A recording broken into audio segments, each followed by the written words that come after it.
Punalur railway സബ്സ്റ്റേഷനിലേക്ക് KSEBയുടെ power സ്റ്റേഷനിൽ നിന്നും വൈദ്യുതി എത്തിക്കാനുള്ള ടെൻഡർ ഫൈനലൈസ് ചെയ്തതായി സൂചന. ഇനി സംസ്ഥാന വൈദ്യുത വകുപ്പ് ടെൻഡർ അപ്രൂവൽ ചെയ്താൽ പ്രവർത്തനങ്ങൾ ആരംഭിക്കാൻ കഴിയുമെന്നാണ് അനൗദ്യോഗിക വിവരം. ഇതിന് 2 ആഴ്ച കൂടി കാത്തിരിക്കേണ്ടി വരും.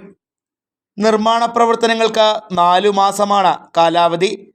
നിരവധി നാളുകളായി വകുപ്പ് പ്രവർത്തനങ്ങളിൽ മെല്ലെപ്പോക്ക് നയം സ്വീകരിച്ചതോടെ റെയിൽവേ സബ്സ്റ്റേഷന്റെ തുടർ പ്രവർത്തനങ്ങൾ അനന്തമായി നീളുകയായിരുന്നു.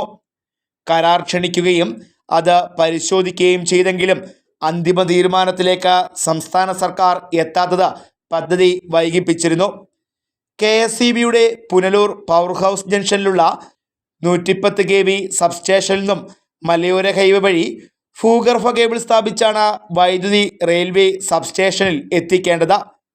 വെട്ടിപ്പുഴയിൽ ദേശീയപാത മുറിച്ചു കടന്ന മൂർത്തിക്കാവ് വഴി 2.7 കിലോമീറ്റർ നീളത്തിലുള്ള കേബിളുകൾ സ്ഥാപിക്കണം.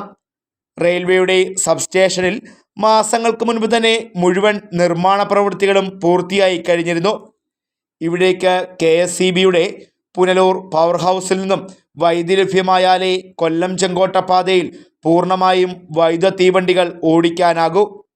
സബ്സ്റ്റേഷന് 2 ഫേസ് വൈദ്യുതി നൽകുവാൻ 2022 ഡിസംബറിൽ നടന്ന മന്ത്രിതല യോഗത്തിൽ ധാരണയായിരുന്നു. സബ്സ്റ്റേഷനിൽ വൈദ്യുതി എത്തിക്കുവാൻ 1 വർഷം മുമ്പ് തന്നെ 28.75 കോടി രൂപയുടെ കരാർ KSEB തയ്യാറാക്കി റെയിൽവേക്ക് സമർപ്പിക്കുകയും ചെയ്തു. ഇതിൻ്റെ അടിസ്ഥാനത്തിൽ 2023 ആഗസ്റ്റ് 9 കരാർ തുക റെയിൽവേ മന്ത്രാലയം സംസ്ഥാന വൈദ്യുത വകുപ്പിന് കൈമാറുകയും ചെയ്തു. കൊല്ലം ചെങ്കോട്ട പാത വൈദ്യുതീകരിക്കുന്നതിൻ്റെ ഭാഗമായാണ് പുനലൂർ സ്റ്റേഷനിൽ സബ്സ്റ്റേഷൻ നിർമ്മിക്കുന്നത്. 2021 നവംബറിലാണ് റെയിൽവേയുടെ സബ്സ്റ്റേഷനുള്ള നിർമ്മാണ പ്രവൃത്തികൾ ആരംഭിച്ചത്.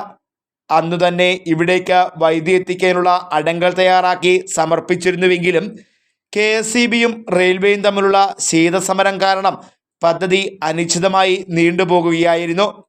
നിലവിൽ ടെൻഡർ ഫൈനലൈസ് ചെയ്തതോടെ ഇനി പ്രവർത്തനങ്ങൾ വേഗത്തിലാകുമെന്നാണ് പ്രതീക്ഷ. Fox TV news bureau, Punalur.